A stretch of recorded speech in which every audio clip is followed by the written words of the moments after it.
হজম শক্তি বৃদ্ধি, রক্তে শর্করার পরিমাণ নিয়ন্ত্রণ এবং ওজন নিয়ন্ত্রণে অনেকে আমরা অ্যাপেল সিডার ভিনেগার খেয়ে থাকি।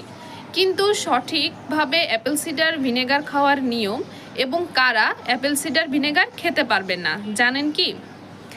ওজন নিয়ন্ত্রণে অ্যাপেল সিডার ভিনেগার আসলে অনেক কার্যকরী, কিন্তু যারা প্রাপ্তবয়স্ক তারা প্রতিদিন সকালে 1 টেবিল চামচের বেশি অ্যাপেল সিডার ভিনেগার খাবেন না। আর যারা ছোট আছে তাদেরকে অবশ্যই 1/2 চামচ বা 1/4 চামচ অ্যাপেল সিডার ভিনেগার দিবেন এবং অবশ্যই পানিতে ডাইলিউট করে খাবেন। অর্থাৎ 1 গ্লাস পানিতে 1 টেবিল চামচ অ্যাপেল সিডার ভিনেগার নিয়ে সেটা ভালোভাবে গুলে সকালে খালি পেটে খেলে অবশ্যই এর ভালো ফলাফল পাবেন।